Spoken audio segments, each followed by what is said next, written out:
अस्सलामुअलैकुम स्टूडेंट्स। तो भाई आज की वीडियो में chapter number 4 factorization class 9 math इसके मोस्ट इम्पॉर्टेंट क्वेश्चंस करेंगे जो कि 2027 के बोर्ड एग्ज़ाम के लिए मोस्ट इम्पॉर्टेंट है। अच्छा, अब जो भी बच्चे ये क्वेश्चन छोड़ के जाएंगे तो भाई सीधा सीधा इन क्वेश्चंस ने तो पेपर में आना है, तो आपने इन क्वेश्चंस को बिल्कुल भी नहीं छोड़ना। इतना अच्छा तरीके से इंशाल्लाह आज की वीडियो में एक्सप्लेन करूंगा कि भाई आपके सारे डाउट क्लियर हो जाएंगे। एक छोटी सी बात कहूँगा, उसके बाद अपना लेक्चर शुरू करूंगा कि देखो कभी कभार ज़िंदगी में पता है क्या होता है, इंसान बहुत मेहनत कर रहा होता है लेकिन चीज़ें वर्क नहीं करती, उतना रिजल्ट नहीं आता जितना चाहिए।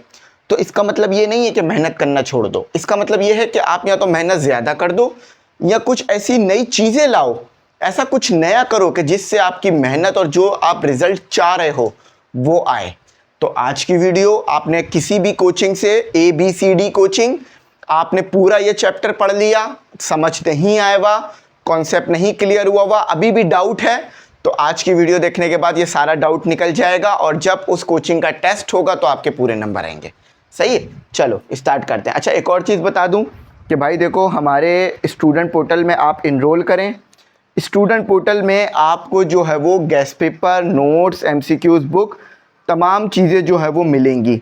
सही है, तो मैं आपको दिखा देता हूँ कि किस तरह का हमारा जो है वो स्टूडेंट पोर्टल होता है, क्योंकि बहुत सारे बच्चे मुझे स्टूडेंट पोर्टल के बारे में पूछ रहे होते हैं, तो मैंने कहा वो ज़रा दिखा दूँ ताकि आप लोगों को पता चल जाए कि किस तरह का। इस तरह का आपका स्टूडेंट पोर्टल होगा।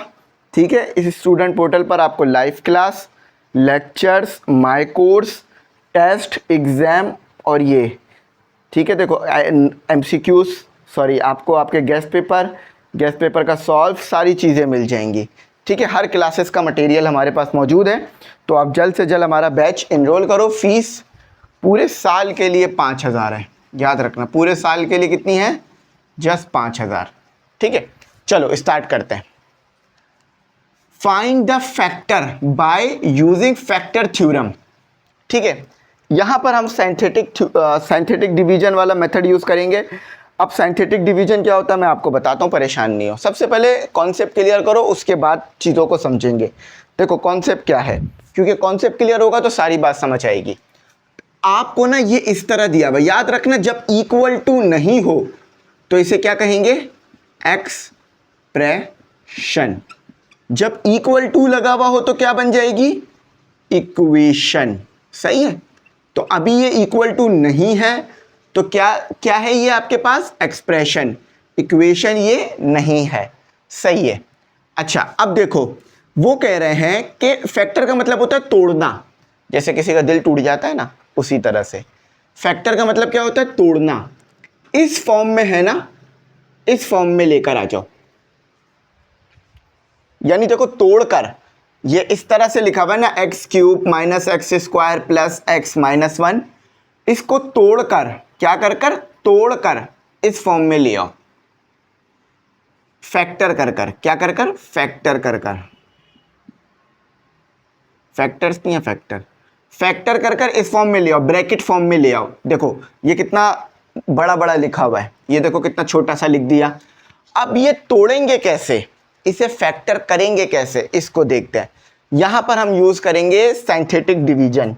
यहां पर हम क्या मेथड यूज करेंगे, यहां पर हम मेथड यूज करेंगे साइंथेटिक डिवीजन। साइंथेटिक डिवीजन एक बहुत इंपॉर्टेंट मेथड है जो कि फैक्टर करने के लिए यूज होता है। मेथड का नाम लिख लो, साइंथेटिक डिवीजन। क्या नाम है फिर बता रहा हूं क्योंकि बच्चे भूल जाते हैं, साइंथेटिक डिवीजन। सही है,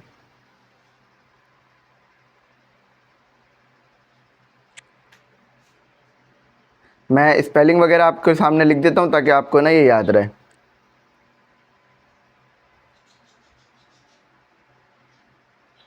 सिंथेटिक डिवीजन, इस मेथड को कहते हैं क्या, अभी जिस मेथड से हम फैक्टर करेंगे उसको क्या कहेंगे, SYNTHE,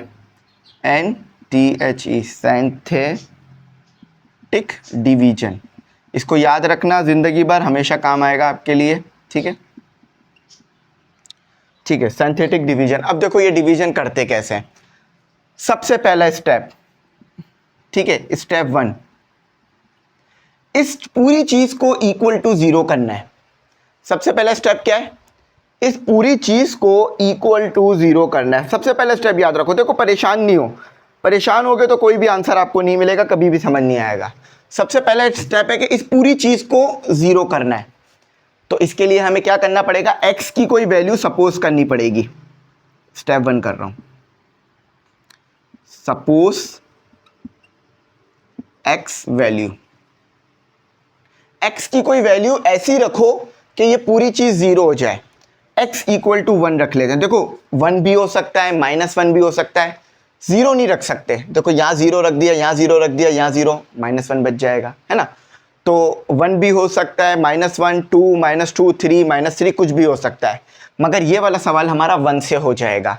ठीक है, आप ज़्यादातर 1, 2, 3 में ही हो जाता है। तो x इक्वल टू 1 रखते हैं। अब यहाँ पुट कर देते हैं x³ - x² प्लस x - 1। अच्छा, x की वैल्यू हमने क्या रखी, इक्वल टू 1। अच्छा, एक फैक्टर यहां से बन जाता है, ठीक है, इसको 1 को इधर ले आओ, ये एक फैक्टर ये बन गया। अब मजीद ये देखो, ये वाला फैक्टर आ गया हमारे पास, ये वाला फैक्टर आ गया। अब ये वाला फैक्टर निकालने के लिए सारा काम करेंगे, ठीक है। तो x की वैल्यू क्या रखी, 1, 1 का क्यूब, 1 का स्क्वायर, 1 और -1। ठीक है, 1 का क्यूब याद रखना 1 होता है, 1 का स्क्वायर भी 1 होता है, +1 -1। देखो माइनस का 1 प्लस के 1 से कैंसिल, माइनस का 1 प्लस के 1 से कैंसिल, इक्वल टू 0 आंसर आ गया आपका। यानी हमने बिल्कुल सही काम किया है, यानी हमने बिल्कुल सही काम किया। जब ये 0 आ जाए तो इसके बाद अब आपने आगे चलना है। अब देखो, अब हम लगा रहे हैं साइंटिफिक डिवीजन, यहाँ से असल साइंटिफिक डिवीजन शुरू होगा। साइंटिफिक डिवीजन में आप इस तरह से ब्रैकेट बनाओगे, ठीक है। अच्छा, अब याद रखना ये जो प्लेस होती है ना, ये प्लेस होती है किसकी, कोएफिशिएंट की। लिख लो इसे अपने पास, सब चीज़ें डिटेल में बता रहा हूँ ताकि मसला ना है। कोएफिशिएंट, ठीक है, कोएफिशिएंट कह लो या कांस्टेंट कह लो। अब एक बात बताओ, अगर मैंने लिखा हुआ है x³, यहाँ पर क्या नंबर होगा। याद रखना, अगर कुछ भी नहीं है तो 1 होगा। फॉर एग्जाम्पल, अगर मैंने लिखा हुआ है 2x², तो यहाँ पर क्या नंबर है, 2। अगर x³ के आगे कुछ भी नहीं लिखा हुआ तो 1 होगा। x³ के आगे अगर कुछ भी नहीं लिखा हुआ 1 होगा, क्योंकि साइंथेटिक डिवीजन में आपने वही नंबर रखने हैं, ठीक है, कोएफिशिएंट को रखना है। तो यहां पर क्या है, कुछ भी नहीं लिखा हुआ, इसका मतलब है 1 है, ठीक है। यहां पर क्या है, 1। लेकिन अगर माइनस लगा हुआ है, फॉर एग्जाम्पल माइनस, आपके पास लिखा हुआ है -x³, तो इसका मतलब है -1 है। कुछ भी नहीं लिखा हुआ तो 1 है, अगर माइनस लिखा हुआ है तो -1 है, और अगर 2 लिखा हुआ होगा तो वो तो आपको ऐसे ही नजर आ जाएगा, क्योंकि 2 लिखा जाता है, 1 को नहीं लिखा जाता आगे। सही है, तो क्या आ गया बच्चों, -1। अब बताओ यहाँ बच्चों क्या आएगा, शाबाश शाबाश, चलो कॉन्सेप्ट क्लियर करो, ठीक है, 1 आएगा, बिल्कुल सही।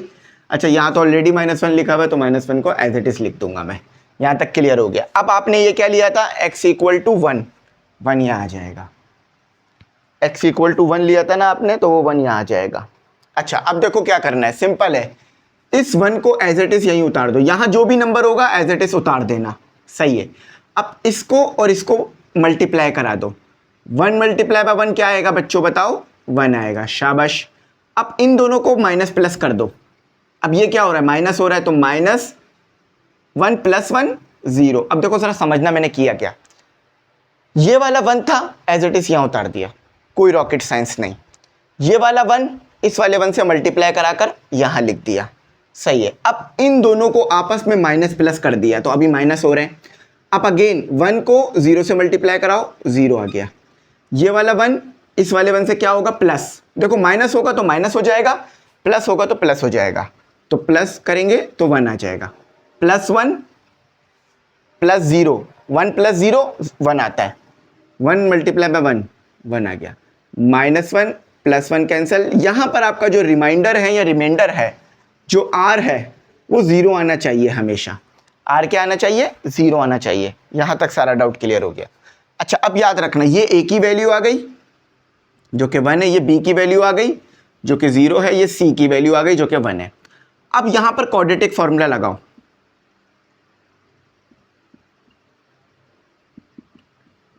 Formula quadratic formula. तो यानी क्या होता है क्वाड्रेटिक आपके पास, A X square plus B X plus C, ये आपका क्वाड्रेटिक फॉर्मूला बन गया। सही है। अच्छा याद रखना, अगर ये क्यूब है ना तो साइंटिफिक डिवीजन क्यूब को स्क्वायर में बदल देता है। देखो अगर ये क्यूब है तो साइंटिफिक डिवीजन उसे स्क्वायर में बदल देगा। तो देखो यहाँ क्यूब था, एक कम हो गया तो स्क्वायर हो गया। सही है। ये ए की वैल्यू है, ये बी की, ये सी की, हमेशा ऐसी रहेगा। अच्छा अब जरा मुझे बताओ ए की वैल्यू क्या है। यहां पर आपको मिला है 1, ए की वैल्यू 1 है, 1 का क्यूब, प्लस बी की वैल्यू क्या है 0x, सी की वैल्यू क्या है 1 है। अच्छा याद रखो जब भी 1 होता है तो वो लिखना नहीं पड़ता, एक्स क्यूब प्लस 1, ये आपका दूसरा फैक्टर बन गया। अच्छा फैक्टर्स लिख लो अब। पहला फैक्टर क्या था, पहला फैक्टर आपका ये रहा x माइनस 1। अब दूसरा फैक्टर क्या आया, स्क्वायर है, एक्स स्क्वायर प्लस 1, ये आपका फाइनल आंसर है। देखो कोई मुश्किल था, कोई भी मुश्किल थी, अगर था तो अभी इसके बाद एक और क्वेश्चन ऐसा ही होगा। ऐसा एक और क्वेश्चन है आपके पास, खुद बताओ कोई मुश्किल था, कोई परेशानी थी, कोई ऐसी बात जो बुरी लगी? नहीं लगी, क्योंकि कोई बुरी लगने वाली बात थी ही नहीं। साइंथेटिक डिवीजन हमने लगाकर ये फैक्टर निकाल लिया। देखो मैंने क्या कहा था, इस चीज को इस फॉर्म में लिखना। अच्छा पी एक्स मैंने नहीं लिखा, चाहो तो लिख लो, कोई मसला नहीं है। पी एक्स बेसिकली फंक्शन को बताता है, ये फंक्शन अभी आपने नहीं पढ़ा है। इस फॉर्म को इस फॉर्म में ले गया मैं, ठीक है, और बिल्कुल सही आया अल्हम्दुलिल्लाह। अच्छा अब अगला क्वेश्चन करते हैं। अगला क्वेश्चन में और अच्छे डाउट्स क्लियर होंगे और प्यारी प्यारी बातें समझ में आएंगी और हमें अच्छा जो है हम मैथ में स्ट्रांग हो जाएंगे। अगले क्वेश्चन में और मैथ में स्ट्रांग हो जाएंगे।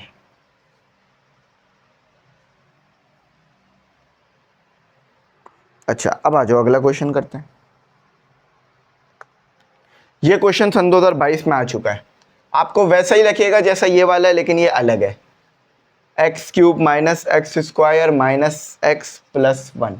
अब सोचो बच्चों क्या करोगे, अगेन आपने फैक्टर ही करना है। अगेन आपने क्या करना है, फैक्टर करना है। फैक्टर यानी तोड़ना है। अच्छा जब इसे तोड़ोगे तो फाइनल आंसर क्या आएगा, वो मैं डायरेक्ट लिख देता हूं ताकि आप लोगों को याद रहे कि हमें बनाना क्या है। जब आप इसे तोड़ोगे तो ये चीज आएगी, 1x माइनस 1 का होल स्क्वायर x प्लस 1, ये आएगा आपका फाइनल आंसर। देखो फैक्टर कर रहे हैं ना, इस चीज को तोड़कर ये बना रहे हैं, इस चीज को तोड़कर ये बना रहे हैं। फैक्टर का मतलब होता है तोड़ना, छोटा करके लिखना, तो इसको तोड़कर ये बनाना है। अब मेरे बच्चों सबसे पहला स्टेप बताओ, लगाएंगे क्या, वही लगाएंगे साइंथेटिक डिवीजन। साइंथेटिक डिवीजन सही है, ये मैंने लिख दिया, या भी आप लिख लेना, ठीक है मेरे साथ। अब पहला स्टेप बताओ मेरे बच्चों क्या करना है, जो कि हमारा होगा स्टेप 1। बिल्कुल सही, स्टेप 1 यानी क्या, सपोज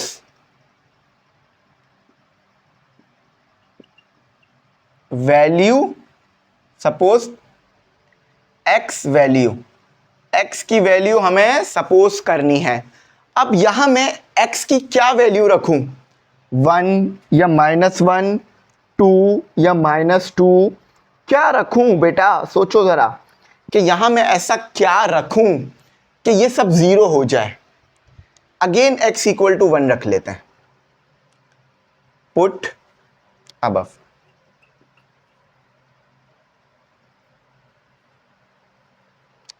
ठीक है, इसको मैं रिमूव कर देता हूं जो मैंने लिखा है, ताकि आप लोग पूरा एज इट इज उतारना जैसे मैंने उतारा है, एज इट इज अपने कॉन्सेप्ट्स को क्लियर करना। ठीक है, अगर एक सवाल समझ नहीं आया तो दूसरा सवाल देखना, सवाल जरूर समझ आएगा, इतना मुश्किल ये नहीं है। ठीक है, बस आपने जो मैं स्टेप्स बता रहा हूं, जो मैं तरीकेकार बता रहा हूं, वो उसे दिमाग में रखना है, वरना कोई भी ऐसी चीज़ नहीं है जो इसमें समझ ना आए। होती तो मैं खुद ही बता देता हूं कि भाई ये परेशान करने वाली चीज़ है, लेकिन इसमें है नहीं ना।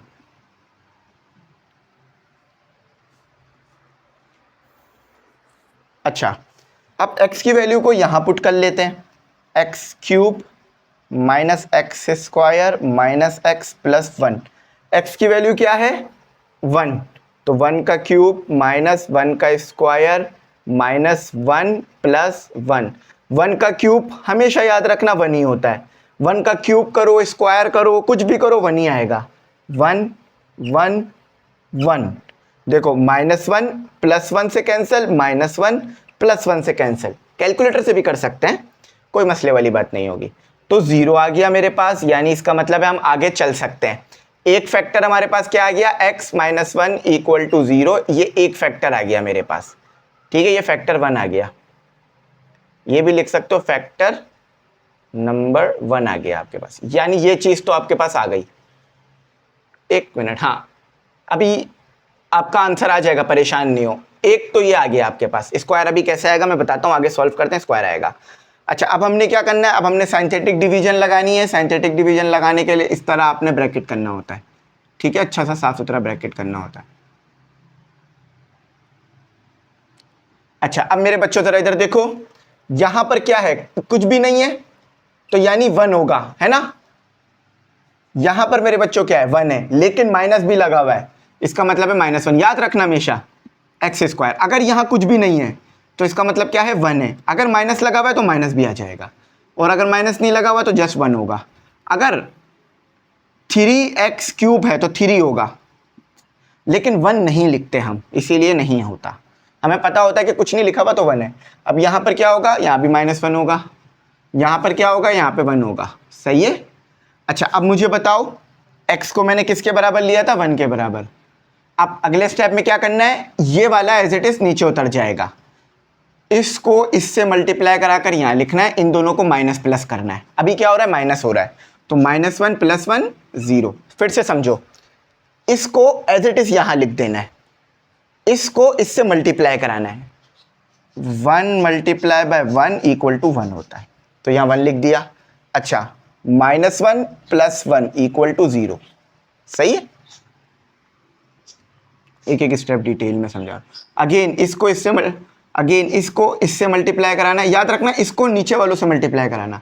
1 × 0 0, -1 + 0 -1, -1 + 0 -1, 1 × 1 -1, -1 + 1, याद रखना हमेशा यहाँ 0 आना चाहिए, आर आपका 0 आना चाहिए। अगर यहाँ 0 नहीं आ रहा तो आपका मतलब है आपने सही नहीं किया, तो इसको ज़बरदस्ती नहीं करना, ठीक है, जैसा हो रहा है वैसे ही करना। याद रखो, इसको एज इट इज उतार दो, 1 को 1 से मल्टीप्लाई करके यहाँ लिख दो, इन दोनों को माइनस प्लस करके यहाँ लिख दो, फिर इसको इससे मल्टीप्लाई करा के यहाँ लिख दो, सही है। अच्छा, अब हमारे पास आ गया, अब ये वैल्यू हमेशा a की होगी, ये वैल्यू हमेशा b की होगी, ये वैल्यू हमेशा c की होगी, क्योंकि -1 आ रही। अच्छा, अब मुझे बताओ क्या था क्वाड्रेटिक फॉर्मूला, बताओ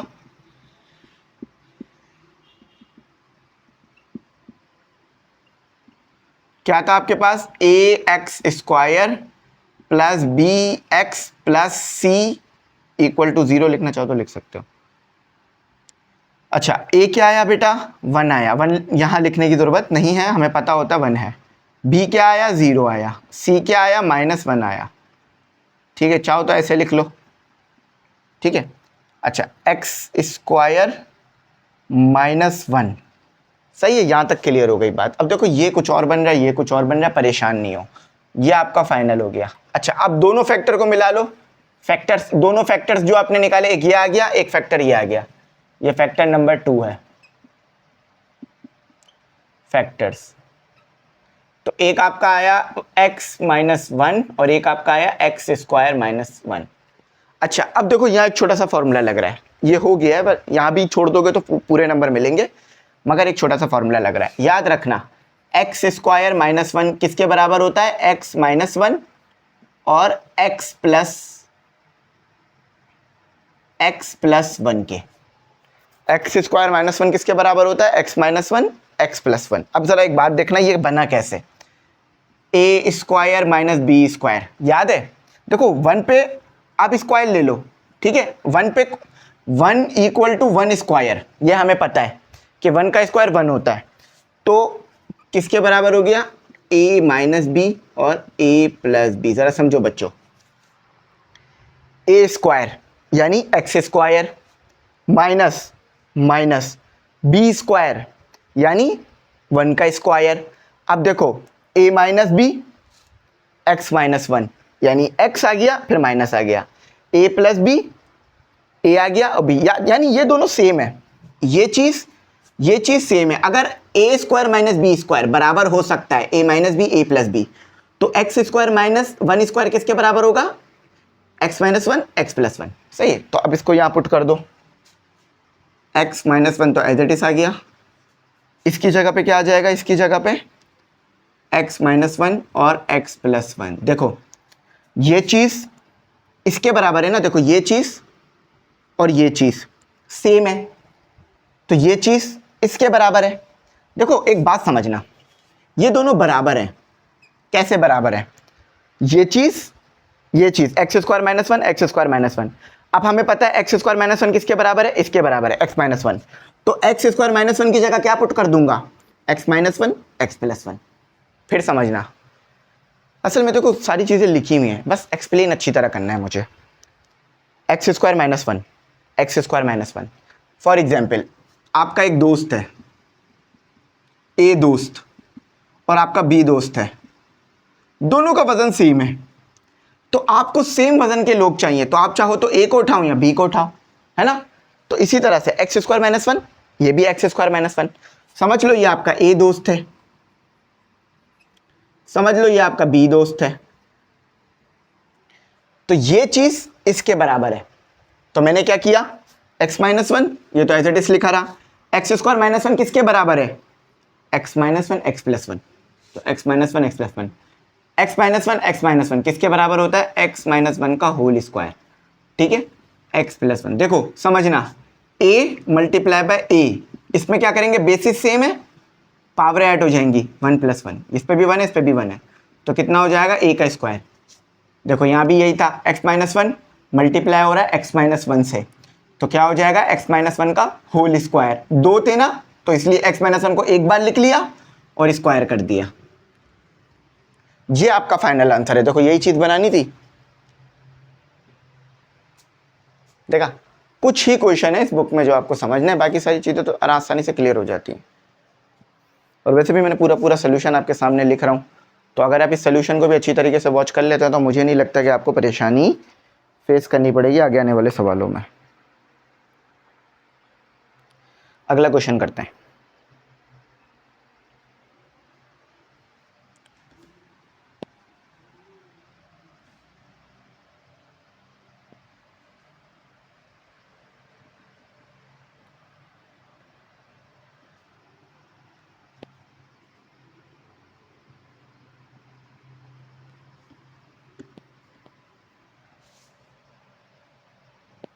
अगला क्वेश्चन देख लेते हैं कि अगले क्वेश्चन में हमें क्या करना है। सेम इसी तरह का है, बस अब उसमें नंबर बढ़ जाएंगे।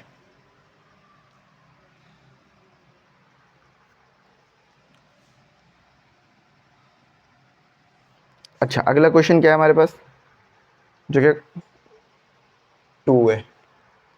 मैं उससे लिख देता हूँ ब्लू पेन से ताकि आपको देखने में आसानी रहे। 2x क्यूब प्लस 9x, इससे बात और अच्छी समझ में आएगी, स्क्वायर प्लस 10x प्लस 3। यह आपका नेक्स्ट क्वेश्चन है। ये क्या है, आपका नेक्स्ट क्वेश्चन है। अब इसे करते हैं। इसे हमें क्या बनाना है, इसे हमें इस फॉर्म में बनाना है, इसे हमें इस फॉर्म में लाना है, x plus one, x plus 3 और 2x प्लस वन, इस फॉर्म में लाना है। आ जाओ करके देखते हैं क्या लग रहा है। इसको इस तरह से कर सकता हूं, सेम वैसा ही होगा जैसे पीछे दोनों क्वेश्चन किए, बस अब जस्ट नंबर बड़े हो गए, बाकी कुछ भी तब्दील नहीं हुआ है, सब वैसा ही है और जिंदगी में भी सब वैसा ही है।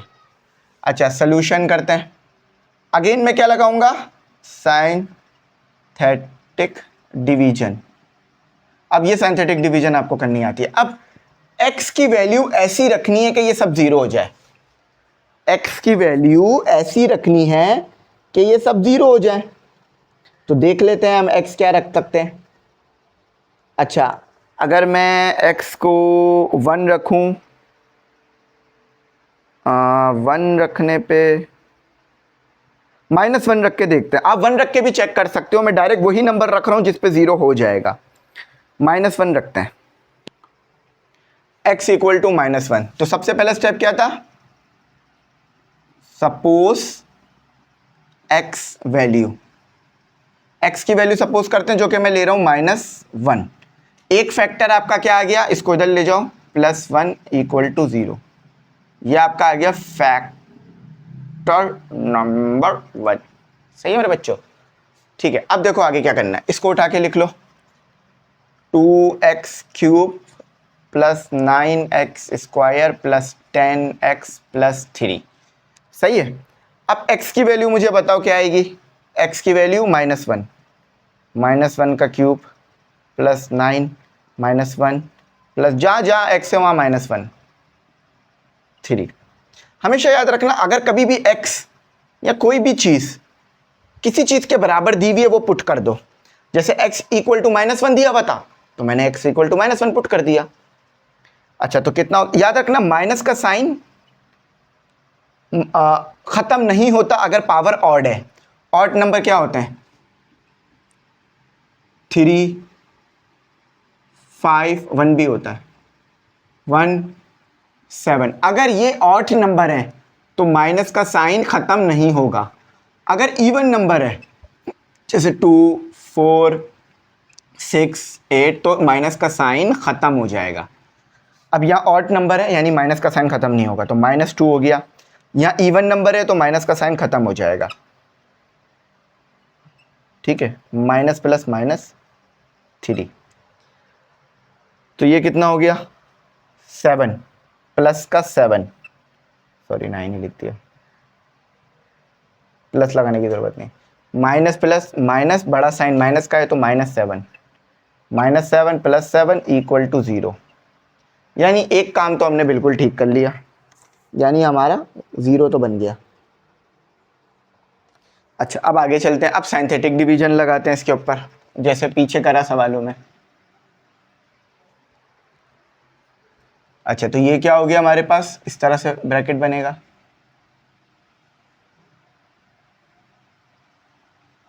ठीक है, तो क्या आ जाएगा आपके पास, ये लेना है -1 लेना, 1 नहीं ले लीजिएगा क्योंकि -1 रख के 0 आया ना।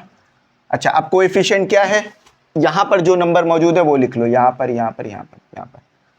तो 2, 9, 10, 3। अच्छा, अब 2 एज इट इज नीचे उतार दो जैसे मैंने बताया था। अब -1 × 2 कितना होता है, -2।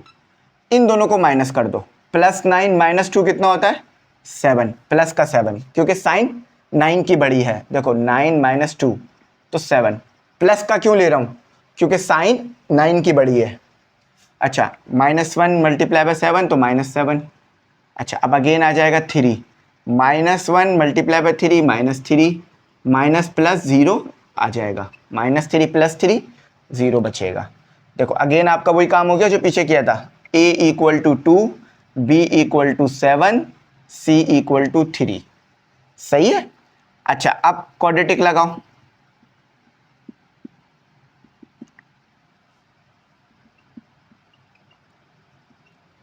तो क्या आएगा, px = ax² plus bx plus c। a क्या है 2, ये x², b क्या है 7 और ये x, और c क्या है 3। तो 2x² प्लस 7x प्लस 3। अब देखो ये इस फॉर्म में तो नहीं है, देखो एक फैक्टर तो आ चुका है, ये तो आ चुका है, अब ये दोनों चाहिए। अब करेंगे मिडल टर्म ब्रेक। समझना कॉन्सेप्ट, पीछे वैसे पढ़ चुके हो लेकिन फिर समझो। मिडल टर्म कॉन्सेप्ट का नाम क्या है, ब्रेक। जैसे इंसानों का ब्रेक हो जाता है ना, इसी तरह मिडल टर्म ब्रेक हो जाती है। अब मिडल टर्म ब्रेक में क्या करना है, सबसे पहले इस वाले, इसको ज़रा सही से समझना क्योंकि यही सारा कॉन्सेप्ट है। अगर ये एक समझ में आ गया तो सब समझ आ जाएगा। इस 2x² को इससे मल्टीप्लाई कराकर साइड में लिख लो। 2x² × 3 कितना होता है, 2x² × 3 कितना हो गया आपका 6x²। ठीक है, कितना आ गया आपका 6x²। अच्छा, 2x² × 3 6x² हो गया। अब इस बीच वाले नंबर को ऐसे तोड़ो, इस बीच वाले नंबर को ऐसे तोड़ो यानी हाफ कर दो। तोड़ने से मुराद हाफ करना नहीं है, ऐसे ब्रेक करो। जैसे ये 7x है ना, तो इसको ऐसे लिख दो, कुछ भी हो सकता है। 6x प्लस 2x, कुछ भी हो सकता है, मैं समझाने के लिए लिख रहा हूं। इस बीच वाले नंबरों को दो में स्प्लिट करो, कि ऐसे स्प्लिट करना है कि प्लस करूं तो 7x आ जाए, मल्टीप्लाई कराऊं तो 6x स्क्वायर आ जाए।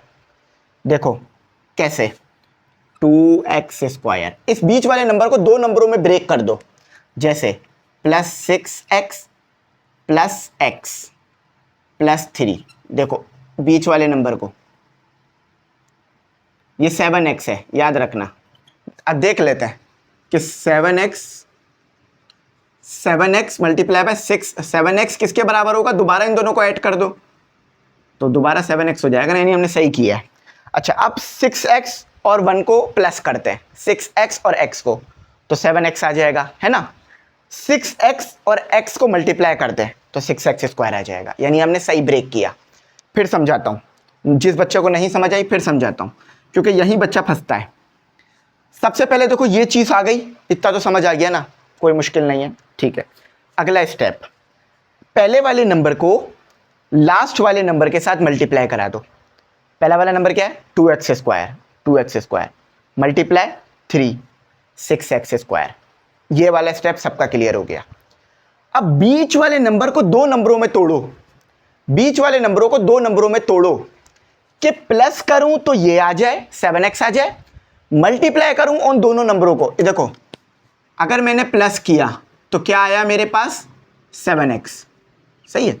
अब मल्टीप्लाई करता हूं, 6x मल्टीप्लाई, यहां मल्टीप्लाई कर रहा हूं x, तो कितना आ रहा है, तो कितना आ रहा है 6x स्क्वायर। देखो 6x स्क्वायर, तो प्लस करूं, इसको ऐसे तोड़ना है कि प्लस करूं तो यही नंबर आ जाए, मल्टीप्लाई कराऊं तो ये नंबर आ जाए। और ये नंबर कैसे आएगा, 2x स्क्वायर और 3 को मल्टीप्लाई करा के। डाउट क्लियर हो गया। एक दो बार प्रैक्टिस कर लेना, ये दोबारा सुन लेना, बात समझ आ जाएगी। ठीक है, तो 2x square plus 6x plus x, देखो इसको मैं प्लस करूंगा तो 7x, मल्टीप्लाई कराऊंगा तो 6x स्क्वायर। अच्छा अब x कॉमन निकाल लो और 2 भी कॉमन निकाल। हमारे एक टीचर थे जो बोलते थे कॉमन आ रहा है कॉमन ले लो, एलसीएम आ रहा है एलसीएम ले लो, सरम्मात उनका नाम है, आई होप आपने उनसे पढ़ा होगा। तो 2 और x को कॉमन निकाल लो, तो x plus 3।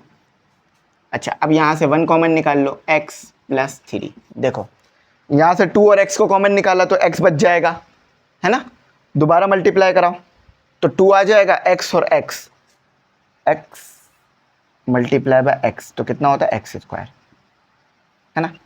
Basis same power add, basis same power add का मतलब क्या है, बेस सेम है, ये भी x है ये भी x है, तो x को एक बार लिख लो, ये 1 है ये भी 1 है, पावर में यहाँ भी 1 है यहाँ भी 1 है, तो 1 को 1 से प्लस कर दो तो कितना हो जाएगा x स्क्वायर।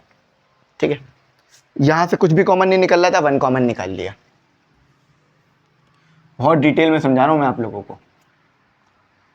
तो कॉमन, अब देखो ये भी x प्लस 3 है, x प्लस 3 है, कॉमन निकाल लो, x प्लस 3 एक बार लिख लो कॉमन निकाल के, और पीछे क्या बच गया, 2x प्लस 1, 2x प्लस 1। देखो अब फैक्टर्स कर लो, पहला फैक्टर क्या निकाला था, x प्लस 1। अच्छा बाकी दो फैक्टर ये आए हैं, x प्लस 3। देखो अगर आप प्रैक्टिस करोगे ना और सही से देखोगे तो वैसे ही बात समझ आ जाएगी।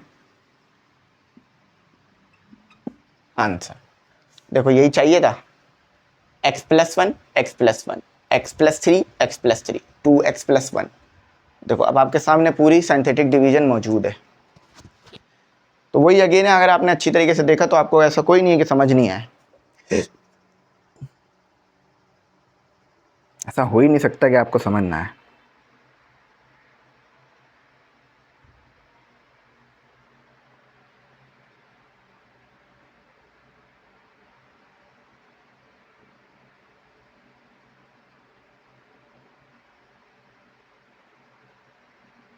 सही, यहां तक समझ आ गया। अच्छा अब अगला सवाल करते हैं।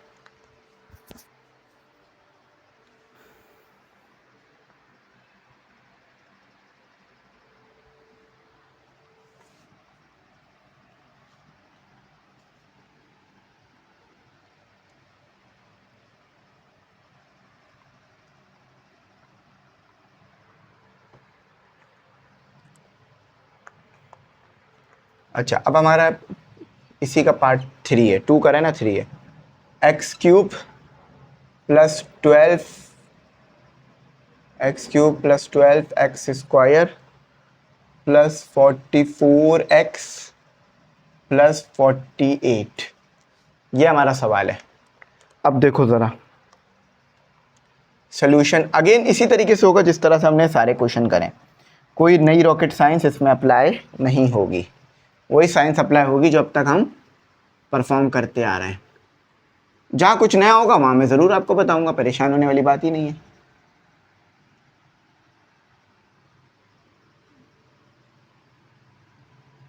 अच्छा फैक्टर भी ना मुख्तलिफ तरीके से निकाले जा सकते हैं, तो अभी तक तो मैं सिर्फ साइंटिफिक डिवीजन पढ़ा रहा हूँ, आगे जो कोई और डिवीजन्स आएंगे तो वो मैं आगे वाले डिवीजन्स भी कराऊंगा, सही, तो परेशान नहीं होना।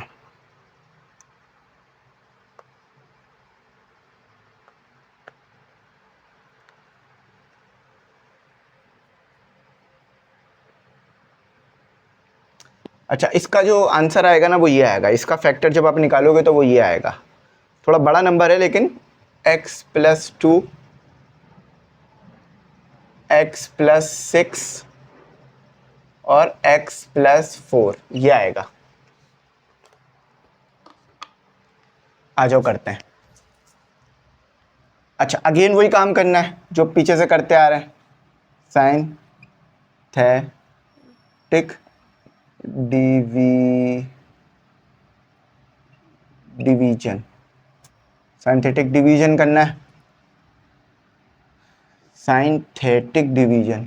अच्छा अब आगे क्या करना है मुझे, आगे मुझे करना है इसे सॉल्व। तो x की ऐसी वैल्यू रखनी है अगेन कि ये ज़ीरो हो जाए। आप मुख्तलिफ नंबर ट्राई कर सकते हो, मैं डायरेक्ट वही नंबर ट्राई करता हूँ जिस पे ज़ीरो हो रहा है ताकि टाइम सेव हो जाए। तो आई थिंक 1 पे तो नहीं होगा, -1 रख के देखते हैं। 1 और -1 सबसे पहले रखिएगा, 1 और -1 पे नहीं हो रहा हो तो 2 और -2 रखिएगा, तो -1 पे ये अगेन हो जाएगा। सपोज सबसे पहला स्टेप क्या था,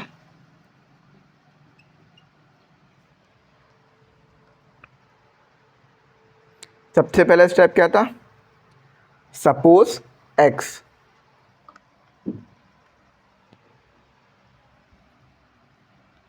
सपोज x वैल्यू। अच्छा तो x की वैल्यू में -1 रख लेता हूँ। अच्छा इस जैसे ही आप -1 रखोगे, हाँ अगर ज़ीरो हुआ तो ये फैक्टर होगा वरना नहीं होता, तो इधर ले आओ, ये एक फैक्टर हो गया आपका, और इसमें नहीं है, बल्कि ये क्या हुआ, इसमें तो 1 ही नहीं, यानी क्या 1 पे 0 नहीं है ये। अच्छा इसमें 1 है ही नहीं तो इस पे 0 होगा ही नहीं। एक काम करते हैं -2 रखते हैं, -2। देखो ये -1 पे 0 नहीं होगा, मैं चलो करके दिखा देता हूँ, देख लेते हैं। अगर ये सब -1 पे 0 हुआ तो ये वाला फैक्टर होगा, तो -1 का क्यूब प्लस 12 -1 का स्क्वायर प्लस 44 और -1 प्लस 48। तो ये देखो अब पावर ऑड है तो माइनस ख़त्म नहीं होगा, पावर इवन है तो माइनस ख़त्म हो जाएगा। अब इन सबको एक साथ सॉल्व कर देते हैं।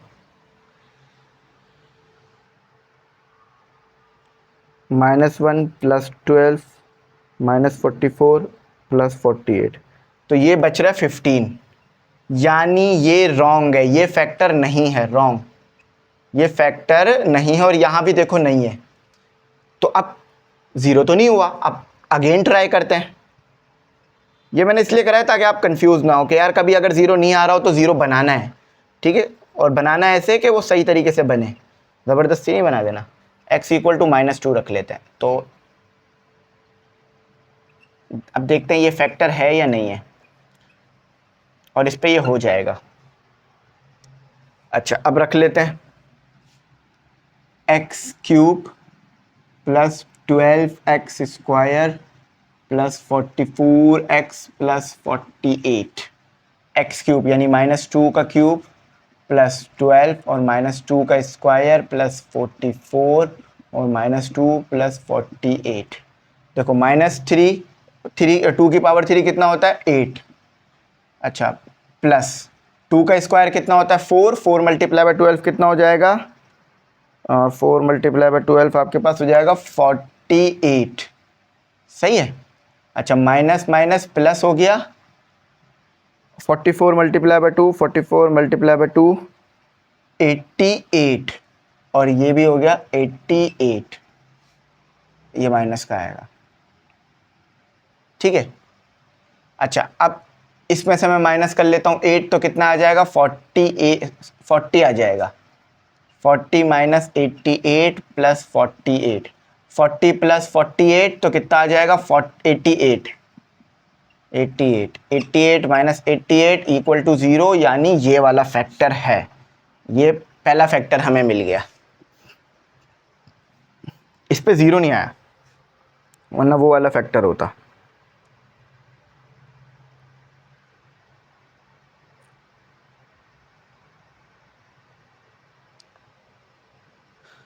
ठीक है, तो 88 आ गया हमारे पास।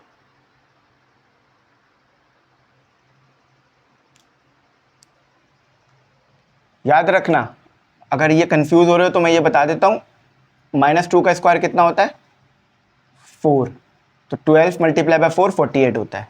सही, अब साइंटिफिक डिवीजन लगाते हैं।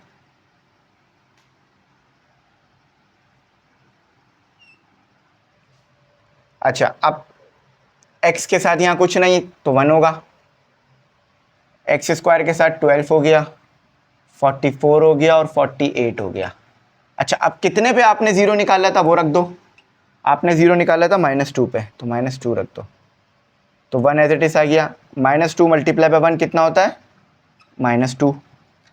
अच्छा +12 -2 तो कितना होगा 10, -2 मल्टीप्लाई बाय 10 -20। अच्छा 44 मल्टीप्लाई बाय 20, 44 सॉरी -20 तो हो गया 24। -2 मल्टीप्लाई बाय 28 -48 प्लस 48 -48 कैंसिल हुआ equal to 0, r equal to 0 आ गया, यानी आपने रिमाइंडर 0 निकाल लिया। समझ नहीं आया तो मैं एक स्टेप फिर बताऊंगा, परेशान नहीं हो, परेशान होने वाली कोई बात नहीं है, पढ़ाई है, परेशान क्यों हो रहे हो। अच्छा देखो 1 एज इट इज उतार लिया, डाउट क्लियर। -2 को 1 से मल्टीप्लाई कराया -2 आ गया, ठीक है। +12 -2 10 हो गया, -2 को 10 से मल्टीप्लाई कराया -20 हो गया। 44 और -20 आपस में प्लस हुए तो +44 -20 कितना होता है 24 होता है। 44 -20 कितना होगा 24, सही। और फिर -2 को मल्टीप्लाई कराया 24 से कितना हो जाता है 48, कैलकुलेटर से भी कर सकते हो, 48 हो गया, वो भी माइनस का 48, सही है। अच्छा अब देखो इसे आगे करा लेते हैं।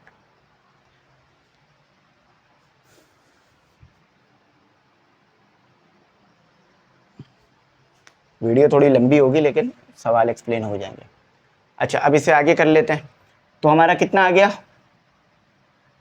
बताओ, बताओ बच्चों कितना आ रहा है। देखो a equal to 1, b equal to 10, c equal to 24। अच्छा क्वाड्रेटिक क्या था QUAD क्वाड्रेटिक फॉर्मूला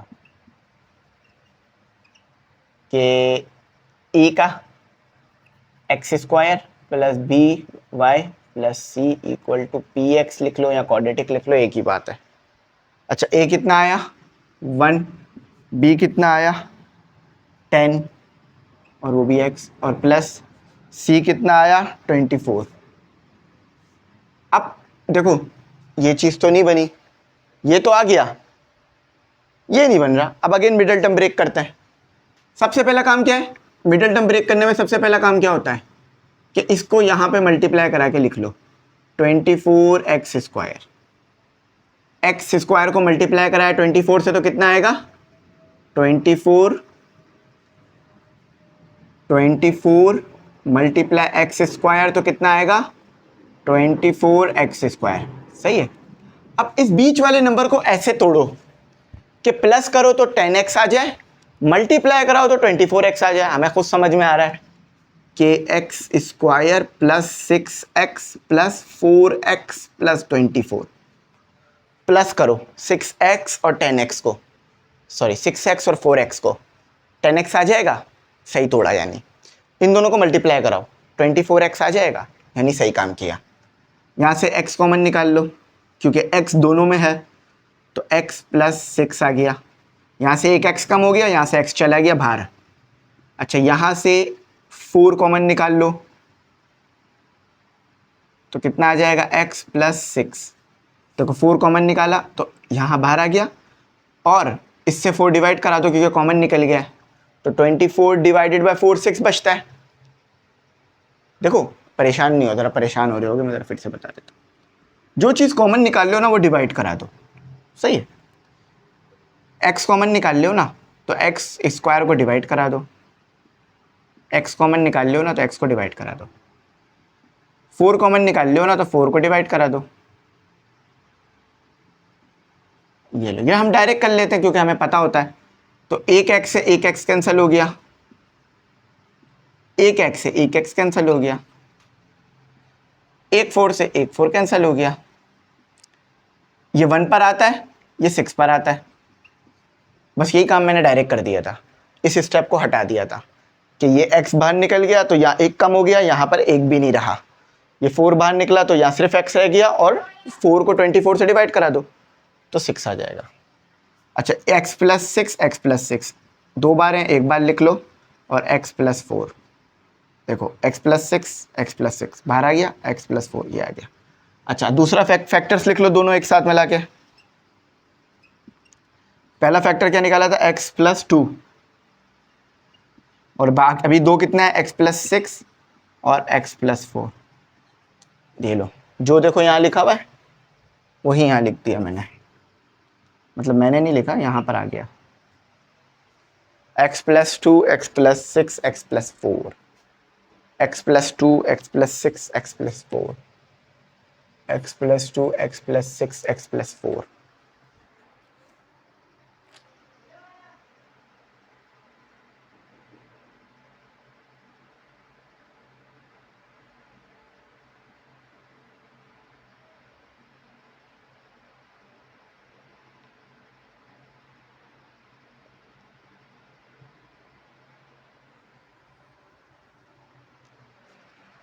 अच्छा, अगला क्वेश्चन करते हैं।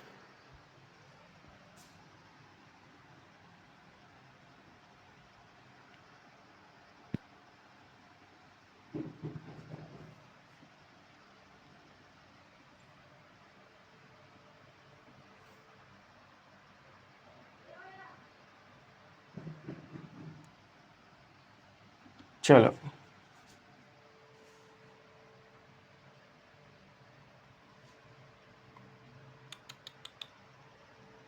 अगला क्वेश्चन करते हैं।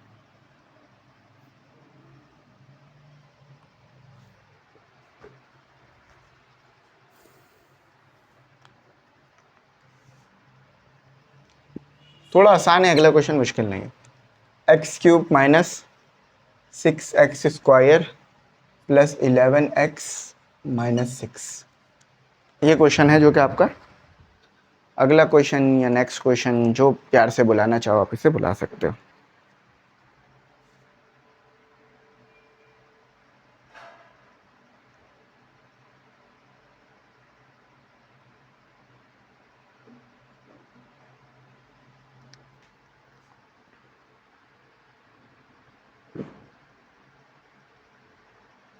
चलो, इस क्वेश्चन के बाद थोड़ा ब्रेक ले लेंगे, फिर नेक्स्ट पार्ट कल रिकॉर्ड कर लूँगा मैं, क्योंकि थोड़ा थोड़ा करके रिकॉर्ड करूँगा ना तो मैं भी रिकॉर्ड करता रहूँगा।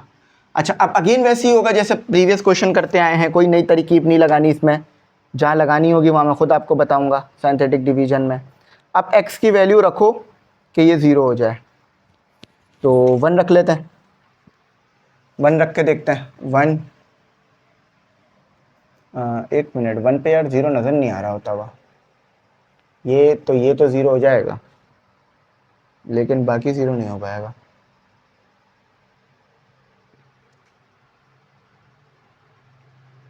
ये तो गलत हुआ है।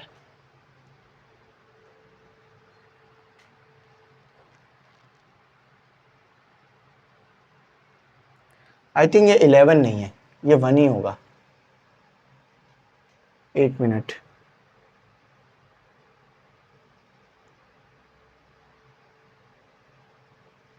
ये -x लग रहा है मुझे, -x। ये +11x नहीं है, ये सिर्फ -x होगा, ठीक है, वरना तो ये 0 कैसे हो गया।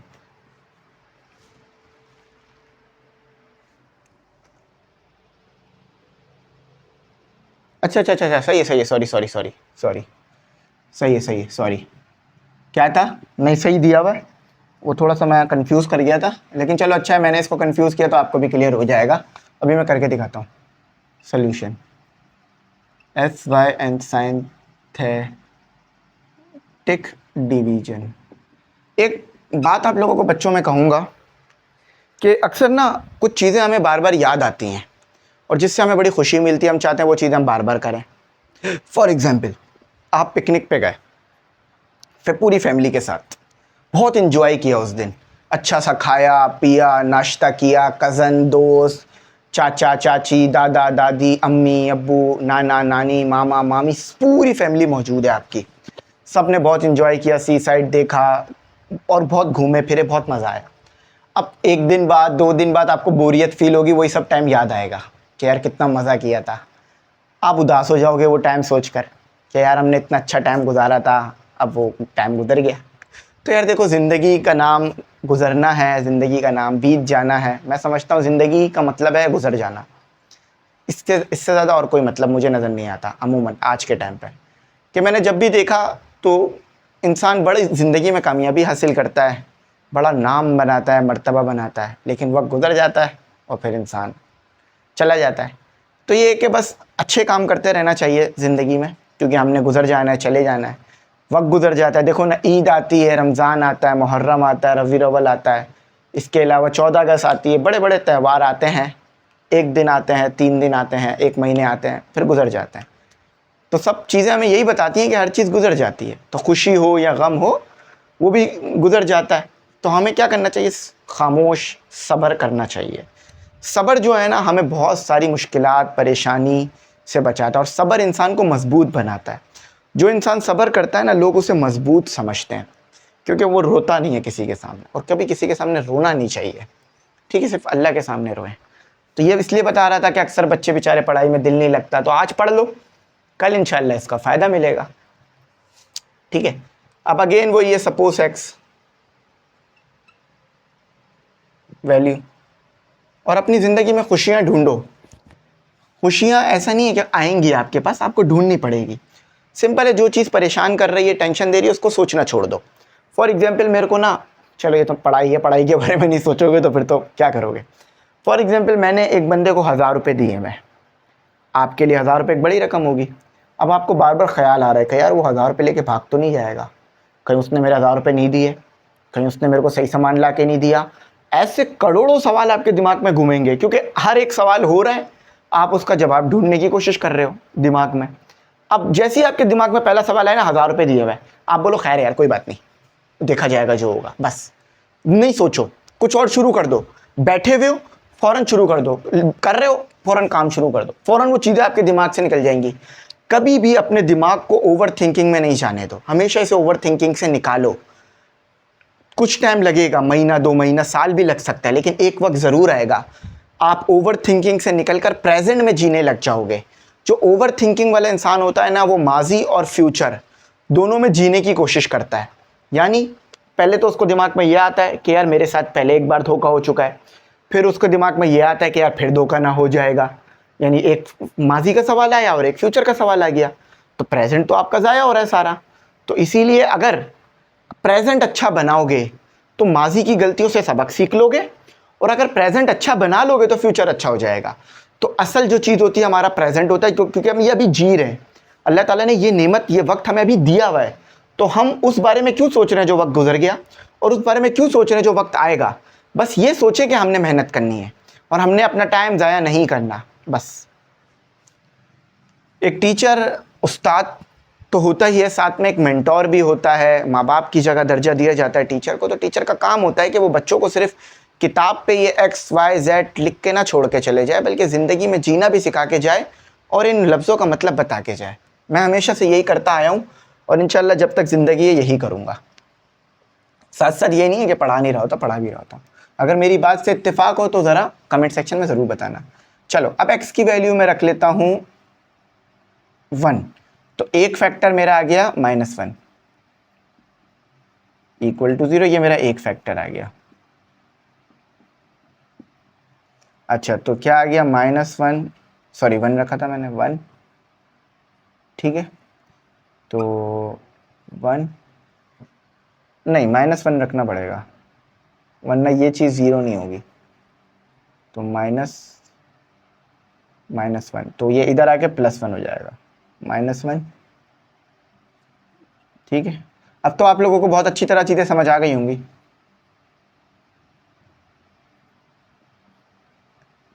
सही है। अब देखो 1 मैंने बताया था ना, जब भी पावर ऑड होगी तो माइनस खत्म नहीं होगा। जिंदगी में हर किसी की जिंदगी में दुख तो रहते ही हैं, माइनस माइनस प्लस। एक मिनट रुको मेरे बच्चों, ये क्या हो रहा है? ये तो सभी प्लस हो जाएंगे। नहीं नहीं, 1 रखना पड़ेगा, -1 नहीं रख सकते, 1 रखना पड़ेगा। देखो अब वो मैं कर रहा हूँ तो मुझे पता चल रहा है ना क्या रखना है। -1 पे नहीं होगा, 1 पर होगा, तो ये फैक्टर -1 ही आएगा, ठीक है। तो ये आ गया 1, ये आ गया -6, ठीक है, और ये आ गया 11 और ये आ गया -6। +11 +11 1 कितना होता है? 12। -6 -6 -12, -12 + 12 = 0। सही है, यानी एक फैक्टर तो मेरा -1 आएगा, x = -1। अब दूसरा फैक्टर निकालते हैं। है लोग जहां में वही अच्छे जो आते हैं काम दूसरों के। जिंदगी का मकसद दूसरों के काम आना है भाई, दूसरों के लिए आसानियां पैदा करें। 1 आ गया। अच्छा अब आ गया आपके पास 1 -6 11 और -6। देखो मैंने क्या किया, यहाँ कुछ नहीं था तो 1 होगा, -6 11 और -6। अच्छा 1 को एज इट इज लिख लो, 1 × 1 1 आता है, तो -5, 1 × -5 -5, 11 + 11 -5 तो 6, 1 × 6 6 + 6 -6 0। A = 1, B = -5, C = 6। अच्छा अब आगे चलते हैं, क्वाड्रेटिक लगाते हैं।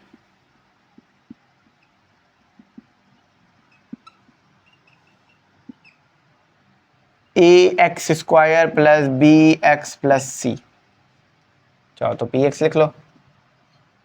a क्या है? 1 का स्क्वायर। अब 1 लिखने की जरूरत नहीं होती, लेकिन समझाने के लिए लिख रहा हूं। तो x का स्क्वायर -5x + 6 = 0। अब इस नंबर को पहले तो क्या करो, x² को 6 से मल्टीप्लाई करा लो। मैंने कहा था ना फर्स्ट मिडल टर्म ब्रेक करनी है। यहाँ पे क्या करनी है? Middle term break. x को 6 से मल्टीप्लाई करा लो तो 6x², सॉरी यहाँ कर रहा हूँ। सबसे पहले पहली टर्म को लास्ट टर्म से मल्टीप्लाई करा लो, x² और 6, तो 6x² आएगा, हम सबको पता है। यहाँ भी लिख लो 6x², ठीक है। अब बीच वाले नंबर को ऐसे तोड़ो कि माइनस, देखो यहाँ माइनस है तो माइनस करना होगा, प्लस था तो प्लस करना होगा। बीच वाले नंबर को ऐसे तोड़ो कि माइनस करूं तो 5x आ जाए, मल्टीप्लाई कराऊं तो 6x² आ जाए। देखो 5x = -6x -x, नहीं सॉरी +x। क्या -6x + x -5x के बराबर नहीं होता? बिल्कुल होता है। इन दोनों को मैंने माइनस प्लस किया तो कितना आया? -5x, यानी एक चीज ठीक हो गई। -6x × x तो कितना हो गया? -6x², दूसरी चीज भी ठीक हो गई। अच्छा लेकिन माइनस का साइन आ गया, माइनस का साइन नहीं आना चाहिए था, क्योंकि देखो यहाँ 6x² है, वो -6x² आ रहा है, तो वो गलत आएगा। अब इसको देखना पड़ेगा कि ये माइनस क्यों आ रहा है, देख लेते हैं। नहीं, ये गलत है, ये ऐसे नहीं हो सकता, ये गलत है, ऐसे नहीं हो सकता। देखो नहीं होया तो मुझे पता चल गया कि गलत है। अब देखो -2x -3x ऐसे लिख लेते हैं, -3x -2x। ये तो आपको अपने पास से सोचना पड़ेगा ना। अब देखो मैं इनको माइनस माइनस प्लस करूंगा तो -5x आ गया। देखो माइनस माइनस प्लस -5x, यानी एक तो ठीक हो गया, ये वाला नंबर आ गया। अब इन दोनों को मल्टीप्लाई कराते हैं, -3x और -2x, माइनस माइनस प्लस 6 और x का स्क्वायर, ये ठीक आ गया। देखो मल्टीप्लाई कराया तो प्लस 6x² आ गया, माइनस माइनस प्लस, और माइनस कराया, माइनस माइनस कराया तो 5x आ गया, यानी ठीक आ गया। अब इसको लिख लेते हैं x²। बस इस चीज़ को याद रखना कि इसको इस तरह से ब्रेक करना है कि मल्टीप्लाई कराएं तो ये आ जाए, माइनस करें तो यही आ जाए, -3x -2x +6। अब देखो यहाँ x कॉमन निकाल लो तो ये हो गया x और ये हो गया 3। अब यहाँ से 2 कॉमन निकाल लो, -2 कॉमन निकाल लो। जब भी माइनस कॉमन निकालते हो तो साइन चेंज हो जाती है, तो ये सिर्फ x रह गया क्योंकि 2 बाहर चला गया। अब 6 को 2 से डिवाइड करा दो क्योंकि 2 बाहर निकाला है, 1 पर आता है, 3 पर आता है, x -3 x -3, ये दोनों फैक्टर आ गए। अब फाइनल फैक्टर्स लिख दो। फैक्टर्स क्या था आपके पास, x -1 x -1 x -3 और x -2, ये आपका फाइनल आंसर हो गया। और यही निकालना था, x -1 x -2 x -3। अब देखो इसमें तो कोई परेशानी नहीं है ना कि 2 को पहले लिख दो 3 को बाद में लिख दो, इसमें क्या परेशानी है। x -1 x -2 x -3, x -1 x -2 x -3, x -1। चलो आज के लिए यहीं तक रखते हैं, लेकिन आप लोगों को तो पूरी वीडियो मिलेगी। अब इसका अगला पार्ट मैं कल करा दूंगा, तो ये चैप्टर हमारा कंप्लीट हो जाएगा। Thanks for watching. अल्लाह।